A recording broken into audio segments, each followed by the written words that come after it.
حي على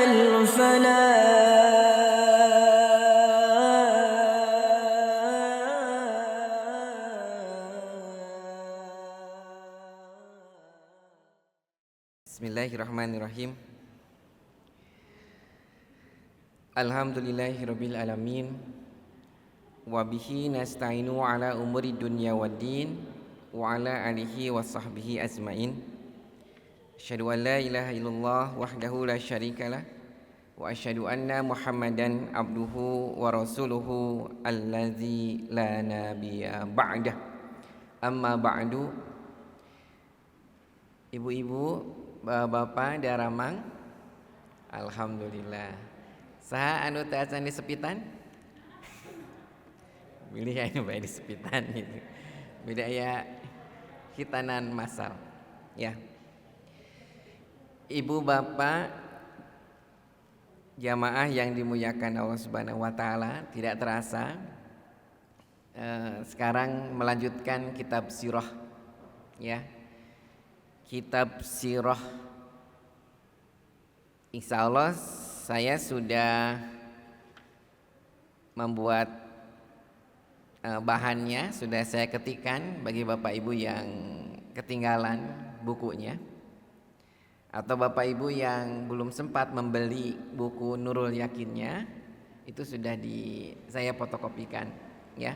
Kalau yang sudah punya bukunya, itu bisa sama isinya, bisa dipinjamkan fotokopiannya kepada jamaah yang lain. Sekarang tema yang ke-23. Betul tidak Ibu Bapak? Ditulis ente? Ya.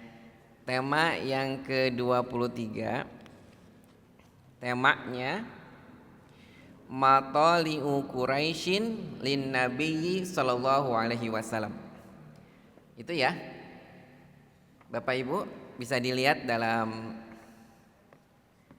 kitab aslinya Mukhtasar Nurul Yakin. Ya. Kalau yang di saya halaman 29. Ibu-ibu ada yang aslinya? Pak Haji Jaya ada halaman 29 ya. Bapak yang ada aslinya bisa dibuka. Tapi yang ketinggalan atau tidak bawa, saya sudah buatkan terjemahnya. Bapak Ibu, saya berdoa semoga bapak-bapak dan ibu-ibu yang hadir di Istiqomah ini Allah berikan kesehatan, dan mudah-mudahan langkah kaki dari rumah ke Istiqomah bernilai pahala dan penggugur dosa, dan sebagai wasilah Allah memberikan rahmat, maghfirah dan berkahnya buat kita semua, ya. Ibu bapak, beberapa pertemuan yang lalu kita bahas tentang bagaimana sikap orang-orang Quraisy terhadap Rasulullah SAW dan para sahabat, gitu ya. Beberapa pekan yang lalu, bagaimana upaya orang-orang Quraisy menyakiti Rasul dan para sahabat, sehingga intimidasi yang dilakukan oleh orang-orang kafir Quraisy dengan melakukan teror fisik, ya, terutama kepada Bilal bin Rabah dan banyak sahabat yang lain, diharap dapat meredam atau menghilangkan ruh Islam di Jazirah Arab atau di Mekah ketika itu. Namun seperti halnya kita ketahui, Islam itu semakin ditekan, bukan semakin mengecil. Tapi Islam itu semakin ditekan, itu semakin membesar. Ya, itu bukti sejarah. Ya, jadi kalau Islam itu semakin ditekan, itu bahkan semakin membesar, Ibu Bapak sekalian. Nah, sekarang kita akan membahas tentang putus asanya orang-orang Quraisy ketika dia mengintimidasi Rasul dengan para sahabat, tidak menjadi hilang ruh Islam, bahkan terus berkembang. Sekarang yaitu siasah mufawadah, jadi siasah negosiasi, ya, siasa dialog. Nah, ini tentang siasa dialog dan 2 bab akan kita bahas mudah-mudahan. 1, siasa dialog orang-orang kafir Quraisy. Yang kedua adalah berkaitan dengan hijrah pertama sahabat Rasul ke Habsyah, ya. Bapak Ibu, kita lihat kitab aslinya. Karena judul babnya seperti ini, ya. Matali'u Quraisyin lin Nabi sallallahu alaihi wasallam. Tuntutan-tuntutan, matalib itu artinya tuntutan-tuntutan Quraisyin, orang-orang kafir Quraisy, lin Nabi sallallahu alaihi wasallam, terhadap Nabi sallallahu alaihi wasallam. Ketemu Bapak Ibu bukunya? Halamannya ketemu, ya? Ya. Lamma ra'at Quraisyun, tatkala orang-orang kafir Quraisy melihat annal izaa, bahwa melukai Rasul dan para sahabat, lam yujdi naf'an, tidak bermanfaat, artinya tidak berfaedah. Jadi upaya mengintimidasi berupa kekerasan kepada para sahabat itu tidak menjadikan Rasul dan para sahabat berhenti dari dakwahnya. Bal jadal muslimina imanan wa yakinan, bahkan kaum muslimin semakin bertambah keimanan dan keyakinannya. Jadi Bapak Ibu siga teori bal backland. Bal backland ka ibu-ibu anu sok main, ibu-ibu kapukur sok main backland tara. Ya. Semakin ditekan itu bukannya semakin mengkerut, ya, tapi justru semakin muncul perlawanannya. Jadi bal jadal muslimina imanan wa yakinan, bahkan kaum muslimin itu semakin bertambah keimanan dan keyakinannya. Ibu bapak, masyau ila Rasul, sehingga kafir-kafir Quraisy mereka menghadap Rasul, menghadap Rasulullah SAW. Untuk apa? Untuk mengadakan dialog. Jadi ibu bapak sekalian, ketika upaya intimidasi berupa kekerasan baik fisik maupun non fisik maupun verbal, ya, jadi kekerasannya tidak lagi berupa verbal, berupa kekerasan ujaran, tapi sudah kekerasan fisik, Bapak Ibu. Namun tidak ada perubahan. Rasul dan para sahabat justru semakin kuat keimanannya. Maka orang-orang kafir Quraisy berubah strategi dengan cara dialog. Orang-orang kafir Quraisy mengutus salah seorang kafir Quraisy yang bernama Uqbah bin Walid. Ya, jadi Bapak Ibu, orang kafir Quraisy itu menunjuk Uqbah bin Walid. Siapa Uqbah bin Walid itu? Kana syaidan za basyiratin wa ra'yin fi qaumihi. Jadi Uqbah bin Walid itu adalah seorang yang cerdas, ahli diplomasi, yang diharap dapat merubah Rasul dan para sahabat. Ya, Bapak Ibu jamaah yang dimuliakan Allah Subhanahu wa taala, apa yang dilakukan Uqbah gitu, ya? Ya, apa yang dilakukan Uqbah? Bertemu dengan Rasul. Fadzahaba ilaihi. Maka Uqbah itu, ibu bapak sekalian, menghadap Rasul. Jadi sebelum orang-orang kafir Quraisy mendatangi Rasul, didahului dengan Uqbah dulu negosiasi. Wa qala lahu yabna akhi. Kemudian Uqbah berkata kepada Rasul, yabna akhi, wahai anak saudaraku. Jadi Uqbah dengan Rasul masih ada ikatan saudara. innaka manahisu qad alimta. Sesungguhnya engkau itu hamba orang yang terhormat sebagaimana engkau ketahui. Min khiyarina hasaban wa nasaban. Engkau itu keturunan terbaik di antara kami, baik nasab maupun kehormatannya. Jadi Rasul termasuk di antara nasab yang tertinggi bagi orang-orang kafir Quraisy. Wa innaka qad ataita qaumaka. Namun sesungguhnya engkau telah mendatangkan kepada kaummu bi amrin azimin, urusan yang sangat besar. Faraqta bihi jama'atuhum. Engkau telah memporak-porandakan, engkau telah menghancurkan persatuan orang-orang kafir Quraisy karena perbuatan engkau. Jadi Uqbah dia menilai bahwa Rasulullah SAW itu, bahwa Muhammad itu telah merusak persatuan orang-orang kafir Quraisy. Wasafahta akhlafahum, dan engkau bodoh-bodohkan orang tua mereka, engkau bodoh-bodohkan kebiasaan-kebiasaan mereka.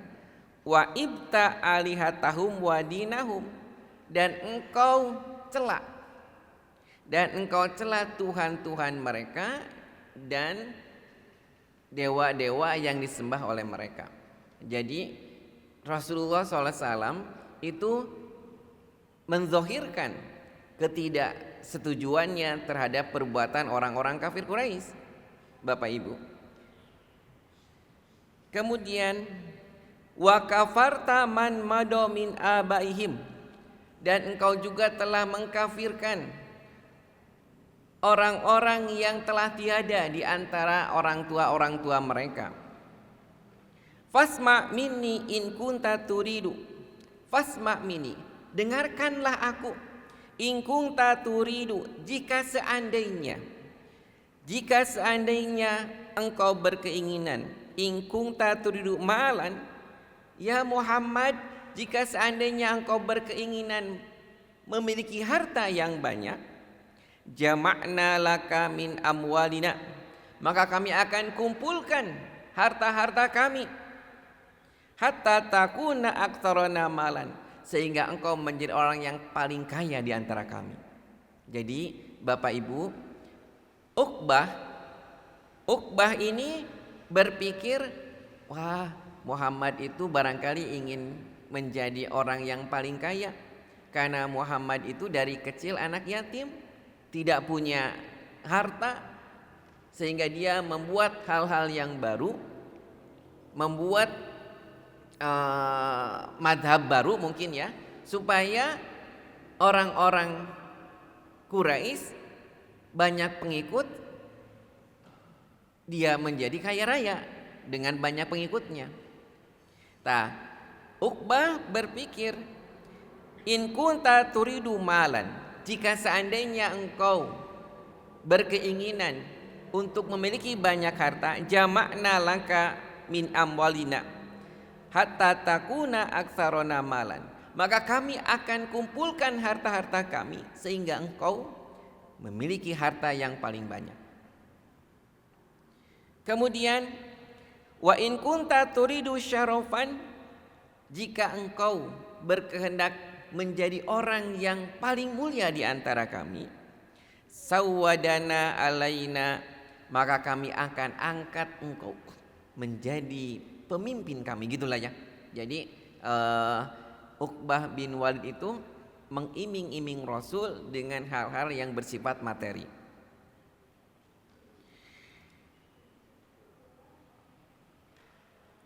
Kemudian wa in kana hadzal ladzi ya'tika minal jin, jika yang datang kepada engkau, yang mempengaruhi engkau Muhammad sehingga engkau melakukan perbuatan-perbuatan yang mencela Tuhan-Tuhan kami, merusak persatuan kami itu datang dari pengaruh jin. Jadi mereka mah tidak yakin bahwa Rasul itu, bahwa Muhammad itu utusan Allah. Jadi datang dari pengaruh jin. La tastati'u raddahu, dan engkau tidak mampu menolak ajakan jin itu. Talabna laka tabiban yu'alizuka, maka kami akan mencarikan tabib yang akan menyembuhkanmu. Jadi Bapak Ibu, apa yang dilakukan oleh Walid bin Utbah, mengiming-iming Rasul, satu, harta yang melimpah, kedua, kedudukan yang terhormat. Aya hiji deui nu kalangkung. Naon Bapak Ibu? Harta, tahta, hejinaeun wanita. Mungkin ucapan harta, tahta, wanita ti dieu beurnya. Karena dalam riwayat yang lain disebutkan, jika engkau berkehendak, dalam riwayat yang disebutkan ini, wa in yuzawizuhu azmala abkarihim, jika engkau ingin menikahi wanita yang paling cantik di antara wanita-wanita yang ada di Quraisy, maka kami akan pilihkan yang paling cantik gitu ya. Bapak Ibu ya. Ya Bapak res teh. Ya. Jadi Uqbah bin Walid itu bernegosiasi dengan Rasul, ya Muhammad, jika engkau ingin menjadi yang paling kaya, akan aku kumpulkan semua harta sehingga engkau paling kaya di antara kami. Jika engkau ingin menjadi orang yang paling mulia, jadi pemimpin, penguasa, maka akan aku angkat engkau menjadi penguasa kami. Jika engkau ingin menikahi seorang wanita yang paling cantik di kalangan kami, akan kami pilihkan. Bapak Ibu, kurang kumaha eta? Ya, sampai seperti itu Uqbah bin Walid mengiming-iming Rasul supaya Rasul berhenti dari dakwahnya. Jadi Bapak Ibu, kalau sekarang ada seorang dai atau ada seorang hakim, pasti tilu ieu diiming-iming teh nya teu. Ngacung aya nu kantos diiming-iming. Ya, jadi kalau tidak berkaitan dengan harta, maka diberikan jabatan atau godaan syahwat. Pasti tiga hal ini Bapak Ibu. Tapi seorang muslim yang kuat, yang dia yakin bahwa Allah Subhanahu wa taala itu mempersiapkan ganjaran kelak di surga, maka dia akan istiqomah dengan keimanannya. Ya. Bapak Ibu, sering saya sampaikan kepada Bapak Ibu sekalian, ya, bahwa wamad dunya fil akhirah, dan apa sih perbandingan dunia dengan akhirat itu? Maka perbandingan dunia dengan akhirat itu seperti seorang yaz'alu asbahu bil yami, seperti seorang mencelupkan jarinya ke dalam air laut, fal yarji, kemudian diangkat, fal yangdur kaifatara, maka lihat bagaimana tetesan-tetesan air laut yang ada di dalam jari kita. Bapak Ibu, Bapak bayangkan ya, lamun aya cai laut sok ka Pangandaran tara tetiasa cenah usah nuju lockdown. Masukkan air Bapak jari ke air laut, ditarik sabaraha tetes kira-kira? Aya nu sampaikeun ka 1 liter? 2 liter? Tidak, paling 1 tetes 2 tetes. Kenikmatan dunia itu oleh Rasul diibaratkan seperti tetesan air laut yang 1 tetes 2 tetes eta. Sedangkan kenikmatan akhirat itu seperti air yang seluas samudra air laut itu. Orang yang tertipu, wa mal hayatu dunya ila mataul ghurur, gitu demikian Allah menjelaskan, tidaklah kehidupan itu hanya tipuan semata, maka orang akan mengejar-ngejar yang setes dua tetes itu. Dia akan rela membunuh hanya untuk mengejar setes dua tetes itu. Dia akan rela berbuat zina hanya mengejar setes dua tetes itu. Dia akan rela nipu orang, bahkan mencelakakan orang tua sendiri hanya mengejar setes dua tetes itu. Sedangkan dia lupakan kenikmatan di akhirat yang luasnya seperti seluas air laut di dalam samudra. Apakah Rasul terpengaruh dengan bujuk rayu Uqbah bin Walid, Bapak Ibu? Rasul tidak, ya. Rasul tetap menjalankan tugas dakwahnya. Bapak Ibu yang dimuliakan Allah, sehingga Rasul berkata, qala Rasulullah SAW, afarogta ya Abul Walid, sudah selesaikah wahai Abu Walid? Aya deui cenah sok ka dieu tawaran deui, gitu ya. Aya deui henteu cenah. Ya Abul Walid, apakah afarogta, sudah selesai tidak? Qala fasma minni, dengarkanlah aku. Kemudian Rasul membacakan Quran surat apa Bapak Ibu? Ya, Fussilat. A'udzubillahiminasyaitonirrajim. Bismillahirrahmanirrahim. Hamim tanzilam mirrahmanirrahim. Itu ya, Bapak Ibu ya. Jadi kemudian turun surat Al-Fussilat.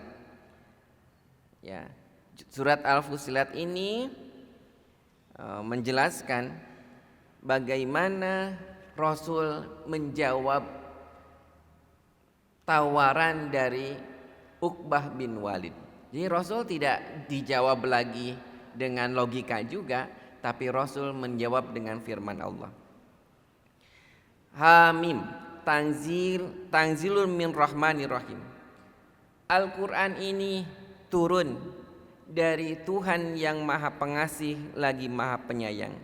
Kitabun fusilat ayatuhu, berupa kitab yang menjelaskan ayat-ayatnya, Qur'anan Arabian, berbahasa Arab, liqaumi ya'lamun, bagi orang-orang yang mengetahui.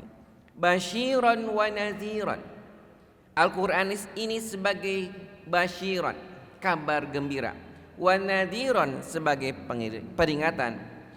Fa'arada aktsaruhum, banyak sekali di antara mereka yang berpaling, fahum la yasmaun, dan mereka tidak mendengar. Wa qalu, dan mereka berkata, qulubuna fi akinnatin, sesungguhnya hati-hati kami, fi akinnatin, seperti ada penghalang, seperti ada sumbatan, mimma tad'una, dari apa-apa yang engkau seru buat kami. Wa fi adhanina wakrun, pada telinga-telinga kami seperti ada sumbatan. Jadi ada penghalang seruan Rasul kepada orang-orang kafir Quraisy. Kemudian Rasul melanjutkan, wa min bainina wa bainaka hijabun, ya, di antara kami dengan engkau itu seperti ada hijab. Fa'mal, maka lakukanlah, jadi lakukanlah sekehendak engkau. Innana amilun, maka kami pun juga akan melakukan sekehendak kami. Ya, itu jawaban orang-orang kafir Quraisy. Kemudian Rasul melanjutkan, kul innama ana basyarum mislukum, katakanlah sesungguhnya aku, kata Rasul, adalah basyarum mislukum, manusia biasa. Yuhi ilayya, yang diwahyukan kepadaku, innama ilahukum ilahu wahidun, hanya saja Tuhan kalian adalah Tuhan yang satu. Fastaqimu ilaihi, maka tetaplah istiqomah dalam ketaatan kepadanya. Fastaghfiruhu, dan mintalah ampunan kepadanya. Wa wailul lil wa wailul lil musyrikin, dan celakalah bagi orang-orang yang berbuat musyrik atau syirik. Nah, Bapak Ibu, itu jawaban dijelaskan Allah dalam Quran surat Fusilat. Dari situlah Uqbah bin Walid ini berhenti menyuruh kepada Rasul, stop, berhenti. Ya. Jadi Uqbah teh sudah paham. Ketika Uqbah balik lagi ke kaumnya menjelaskan, sudah saja biarkan Muhammad untuk terus melakukan dakwahnya, karena kalian tidak akan mampu membendungnya. Tapi orang-orang kafir Quraisy tidak menurutinya. Jadi Bapak Ibu, itu salah satu upaya yang dilakukan oleh orang-orang kafir Quraisy melalui dutanya, yaitu Uqbah bin Walid. Kemudian Bapak Ibu lanjutkan ke yang keduanya. Wa talaba minhu ayya'buda alihatahum. Nah, sekarang mah orang-orang kafir Quraisy datang lagi ke Rasul, tapi tidak hanya Uqbah, tapi banyakan. Wa talabu minhu, dan mereka meminta kepada Rasul ayya'buda alihatahum, supaya Rasul menyembah pula tuhan-tuhan mereka. Wa ya'buduna ilahahu, dan mereka pun juga akan menyembah Tuhan Rasulullah, gitu ya. Fa'anjalallahu alaihi surat al-kafirun, sehingga turunlah Quran surat al-kafirun. Jadi asbabul nuzul Quran surat al-kafirun ini adalah bujukan orang-orang kafir Quraisy supaya Rasul melakukan sifat toleransi. Setahun ini kami ikut ibadah cara Muhammad, tahun depan umat Islam ikut ibadah orang-orang kafir Quraisy. Bapak Ibu, aya nuk itu di urang. Bapak Ibu mohon maaf ya, saya baca buku, justru umat yang paling toleransi teh nyata umat Islam. Bukankah umat Islam, Bapak Ibu, ketika orang-orang Yahudi banyak dibantai, orang-orang Yahudi itu banyak berlindung justru di dalam kekhalifan Islam. Ya. Bapak Ibu, kalau ada minoritas kemudian tinggal di mayoritas yang muslim, minoritas itu terintimidasi tidak? Tidak. Tapi kalau umat Islam minoritas tinggal di kelompok mayoritas non muslim, pasti umat Islam terintimidasi. Bukti di lapangan kan seperti itu ya Bapak Ibu ya. Ya. Makanya sangat menyayangkan kalau seandainya ada di antara saudara kita yang toleransinya kebablasan. Jadi kan toleransi itu hakikatnya kan saling menghargai, ya Bapak Ibu. Jadi kalau seandainya orang kafir mau ibadah, ya silakan saja. Bahkan kita melarang untuk mengganggunya. Namun jangan sampai kita ikut ibadah-ibadah cara mereka. Karena kalau kita ikut ibadah cara mereka, itulah tasabuh yang diharamkan, Bapak Ibu. Dan seringkali kalau umat Islam toleransinya kebablasan, yang rugi itu adalah umat Islamnya. Spirit keimanannya akan menyusut, semangat jihadnya akan berkurang. Seperti itu Bapak Ibu. Ibu bapak yang dimuliakan Allah Subhanahu wa taala. Itulah yang dilakukan oleh orang-orang kafir Quraisy membujuk Rasul. Dengan cara apa? Diiming-imingi dengan harta, dengan tahta, dengan wanita. Ketika tidak terpengaruh temempan, mereka datang lagi. Nama orang damai weh. Sekali ewang, mun pas aya Natalan babarengan. Mun pas lebaran babarengan. Jadi Bang Jaki jangan heran kalau sekarang ada. Kenapa? Dulu juga orang kafir seperti itu ke Rasul. Sehingga Rasul diingatkan oleh Allah dengan Quran surat Al-Kafirun. Qul ya ayyuhal kafirun. Katakanlah Muhammad kepada orang-orang kafir. La a'budu ma ta'budun. Kami tidak akan menyembah apa yang kalian sembah. Dan kalian juga jangan menyembah apa yang kami sembah.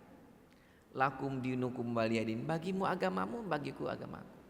Jadi amaluna amalukum itu hanya bagi orang-orang yang beda keyakinan.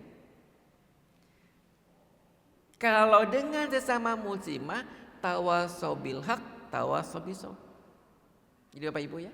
Jadi kalau yang tong salah nempatkeun ya, kababaturan sorangan nyeun kakufuran cicing we urang teh.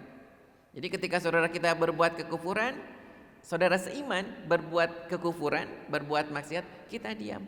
Maka di akhirat kita akan kabaud-baud cek Sunda mah. Kita akan diminta, Suryawan itu ada kekufuran di lingkungan Anda, kenapa Anda diam? Bapak Ibu, akan seperti itu dengan saudara seiman mah. Tapi kalau dengan orang-orang kafir, Bapak Ibu mereka mau ibadah, mah enggak teh. Tapi jangan sampai kita ikut-ikutan ibadah dengan cara mereka. Ya.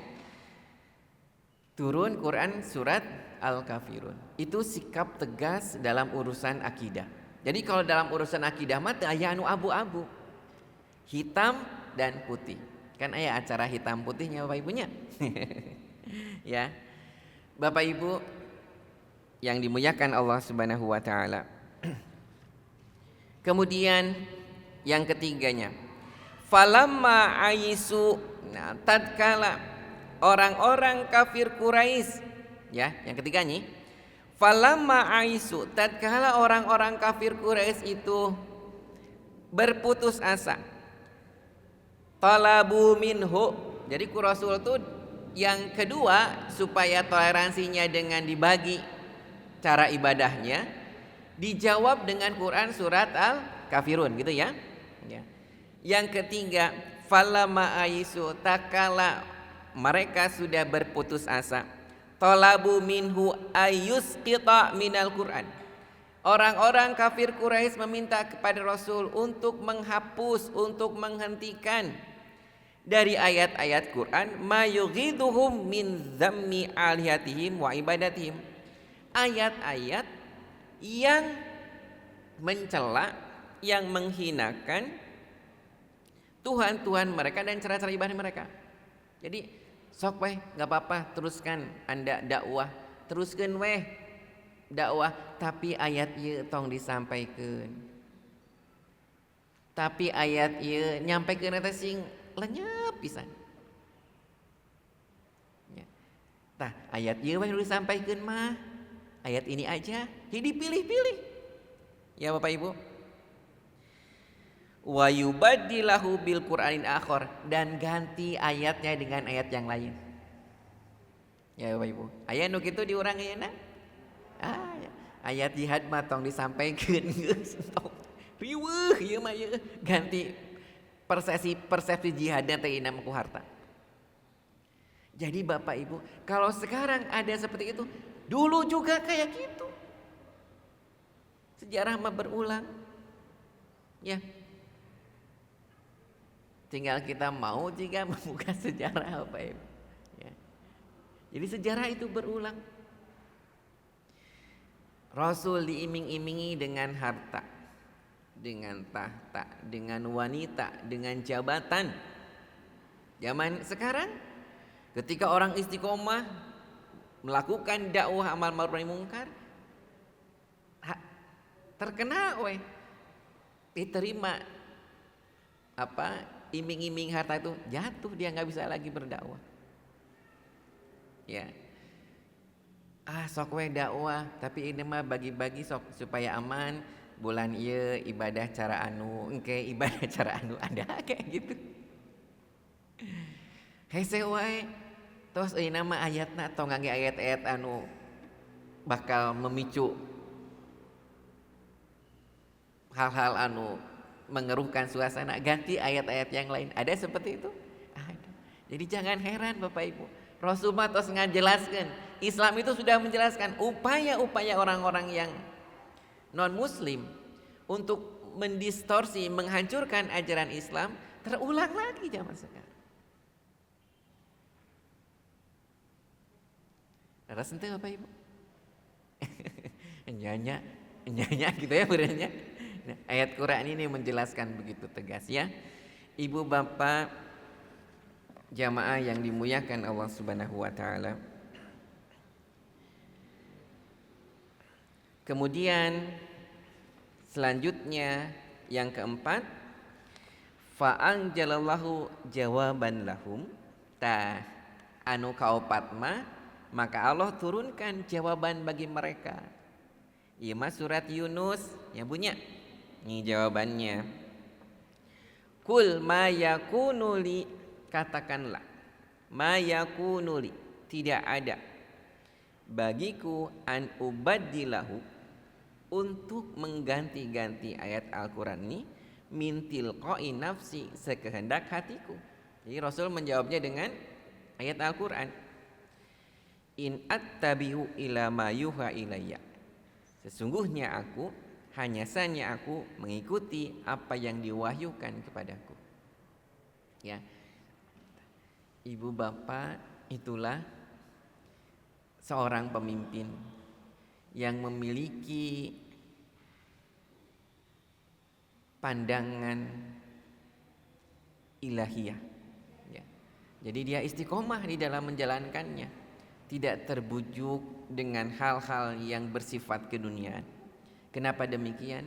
Karena keduniaan mah hanya sementara. Tidak mau dia menanggalkan tugas dakwah, hanya mengharapkan kenikmatan yang sementara. Kenapa? Karena kalau istiqomah kita menjalankan tugas dakwah itu, maka Allah akan siapkan balasannya di surga yang kenikmatannya seluas air laut di dalam samudra. Tidak akan pernah tertipu dengan setetes dua tetes kenikmatan dari jari kita. Semoga kita bisa punya pemimpin demikian, ya, yang istiqomah di dalam ketaatan, sehingga kita pun juga memberikan kenyamanan. Tah, anu kadua, Bapak Ibu, tah di sini ya, anu 24 ada pemimpin yang karakternya karakter pemimpin yang handal. Rasulullah SAW ketika melihat kaum muslimin banyak terintimidasi, banyak diteror, tidak lagi dengan cara verbal tapi juga dengan cara fisik, sehingga Rasul khawatir kalau kelamaan umat pasti bakal goyah Bapak Ibu, ya. Lama-lama teuing ripuh mah akan goyah Pak Ibu. Bapak Ibu, saya suka memberikan contoh, apa di sini atau di mana ya? Ujian teh, kalau guru saya ya, guru saya. Ujian teh anggap we siga sambal. Bang Jaki tahu sambal? Ya. Pak Haji Jaya uningnya sambal? Uningnya artinya. Ujian itu anggap seperti sambal. Bapak Ibu cik sok tuang liwet kan ya? Ya. Bapak Ibu ngalimet aya hayam, aya lalab-lalaban, tempe tahu, teu aya sambal, nikmat teu? Aya nu kurang ya, gitu kan ya. Sehingga Bapak Ibu kudu aya sambal. Jadi kalau kita makan sambal teh ladan teh kurang saya sama Anda gitu ya. Tapi lamun urang makan sambal sambal hungkul nu ku urang tuang, nikmat henteu? Jago mun teu muncrut mah tuh. Terus teh kalau kita makan sambal aja, saya yakin menwa. Terang menwa mencret wae. Ya. Nah, demikian juga ketika ujian terus-terusan pada lama kelamaan manusia mah teu kuat atuh. Moal kuat. Sehingga Rasul mengizinkan para sahabat untuk hijrah. Kamana hisabnya teh? Ka Habsyah. Habsyah teh katanya Ethiopia sekarang. Kenapa? Karena di Habsyah ada raja yang raja yang terkenal adilnya. Tidak ada seorang penduduk pun yang terzolimi oleh raja itu. Sehingga ini yang kedua, Rasul menyuruh para sahabat untuk hijrah ke Habsyah. Yang kedua 4, Bapak Ibu ya? Ada ketemu? Ya. Lamma ra'a Nabi sallallahu alaihi wasallam ma yalhaqu bi ashabihi. Maka tatkala Nabi melihat apa-apa yang dirasakan oleh para sahabatnya minal adza, dari hal-hal yang menyakitkan, wa anwa'il azabi, dan beragam hukuman, siksaan, amarahum bil hijrati ilal Habasyah, maka Rasul memerintah sahabat untuk hijrah ke Habasyah. Mungkin tidak nih kalau seandainya kaum muslimin sekarang delegasi pertama nih ditampil di Habasyah. Kalau memungkinkan mungkin nanti sedikit-sedikit akan hijrah ke Habasyah. Bapak Ibu ya. Jadi kalau seandainya di lingkungan ini tidak kondusif kita menjalankan ketaatan, hayang ibadah teh hese, aduh kumaha ieu. Maka cari tempat yang bisa kita nyaman untuk melaksanakan ibadah. Ketika masih dah lockdown, lockdown, istiqomah masih buka, kudu ka istiqomah gitu ya, Bapak Ibu. Usahakan. Kenapa? Karena itu spirit bagi seorang muslim. Ya.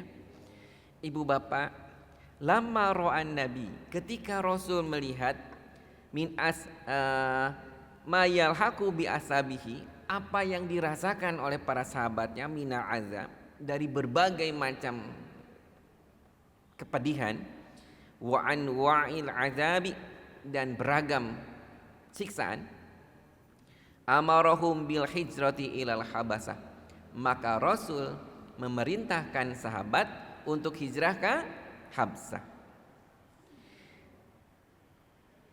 Bapak Ibu, saha Raja Habsyah? Raja Habsyah itu Najasyi. Najasyi ini adalah raja yang agamanya agama Nasrani. Ada 2 raja Romawi yang di dalam sejarah diabadikan. Satu Najasyi, Raja Habsyah, satu lagi Heraklius. Ya, 2 raja ini yang diabadikan dalam sejarah Islam, raja Romawi yang Rasul dan Islam mengapresiasi kejujurannya. Ethiopia atau Habsyah ketika itu adalah negeri yang makmur karena dipimpin oleh seorang raja yang adil. Tidak ada seorang pun rakyat yang terzalimi. Rasul tahu, sehingga Rasul memerintahkan sahabat untuk melakukan hijrah ke Habsyah ini. Padahal jarak Makkah dengan Habsyah itu beda benua tuh. Habsyah mah di Afrika, Rasul mah di Asia. Sehingga ketika hijrah itu melewati lautan, Bapak Ibu. Ya. Fahajara asratu min ashabihi, maka hijrahlah ketika itu ada 10 orang min ashabihi, dari sahabat-sahabat Rasul laki-laki, wa khamsu niswatin, dan 5 orang perempuan. Di antaranya minhum Utsman bin Affan, di antaranya Utsman bin Affan, wa zauzatuhu, dan istrinya. Siapa istri pertama Utsman bin Affan? Ruqayyah binti Rasulullah. Jadi Ruqayyah putrinya Rasul. Jadi Utsman bin Affan memiliki 2 orang istri, yang kedua orang itu adalah putri Rasul. Yang pertama Ruqayyah, yang kedua Ummu Kulsum. Dua nana dihijikan. Halo. Ente. Ya, ketika Ruqayyah sudah meninggal, Rasul turun ranjang sekurang mah. Ya, nikah ka Raina. Waqad raja'u. Ya. Raja Habsyi nanti akan diceritakan pada hijrah yang kedua ya. Nanti ada hijrah kedua itu tetap ke Habsyi Bapak Ibu. Ya. Kemudian waqad raja'u bada salasati asyurin. Tapi setelah 3 bulan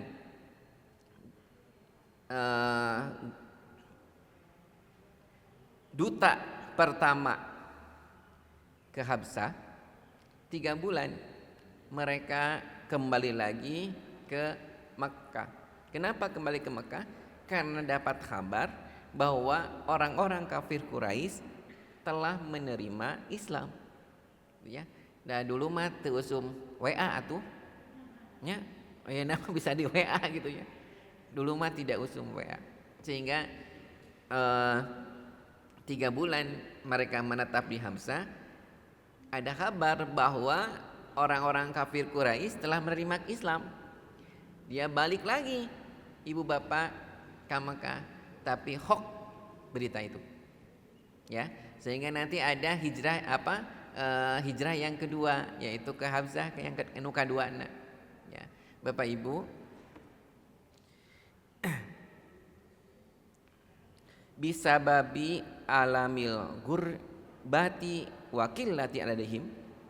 Selain berita hoax juga disebabkan karena tidaknya seenak nauge di lembur batur, Bapak Ibu ya.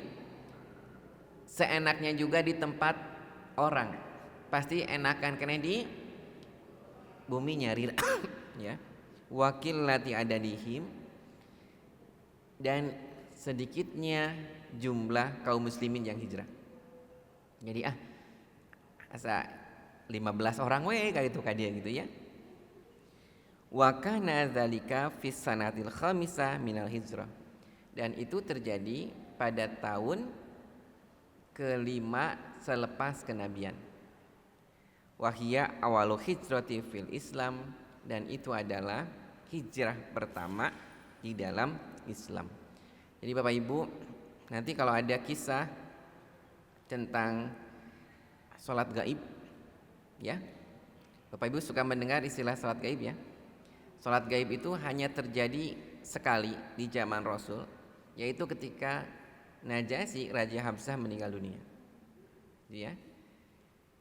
Raja Habsah itu nanti pada episode selanjutnya itu dijelaskan bagaimana Najasyi berdialog dengan Ja'far ya, bin Abdul Muthalib, bagaimana Najasyi menerima ya penjelasan dari sahabat ini, sehingga hati nurani nama mengakui kerasulan Muhammad SAW. Bahkan dia berkata, seandainya aku bisa bertemu, aku akan cuci kedua kaki dan terumpahnya. Bapak Ibu ya, nah itulah Rasulullah SAW melaksanakan salat gaib, dan Rasul di luar, tidak di dalam masjid. Rasul keluar Masjid Nabawi, kemudian salat gaib terhadap Raja Najasyi. Kenapa? Karena di sana tidak ada yang nyolatkan. Ya, orang-orang Nasrani mereka masih berkeyakinan kalau seandainya Najasyi itu tetap beragama Nasrani. Padahal dia mengakui kerasulan Nabi Muhammad SAW. Bapak Ibu atau sajam tong lami teuingnya ya, Bapak Ibu penasaran ya, itu saja yang dapat saya sampaikan. Insya Allah nanti pembahasan selanjutnya tentang Islamnya Hamzah dan Umar, kemudian hijrah Rasulullah ke Habsah yang kedua. Mudah-mudahan Allah Subhanahu wa taala mempertemukan kita di majelis yang semoga Allah ridhoi ini, Di dunia dikumpulkan di tempat keridhaan Allah, dan kemudian di akhirat pun juga kita dikumpulkan di tempat yang Allah ridhoi. Itu aja yang dapat saya sampaikan. Yang benarnya hakikatnya dari Allah. Kalau ada yang khilaf, yang salah itu kealfaan saya mohon maaf. Terima kasih buat ibu-ibu, bapak-bapak sekalian yang istiqomah ikut kajian di Istiqomah. Semoga istiqomah dalam ketaatan ya dan keimanan. Aku qouli hadza wa astaghfirullah li wa lakum. Walhamdulillahirabbil alamin. Wassalamualaikum warahmatullahi wabarakatuh. حي على الفلاح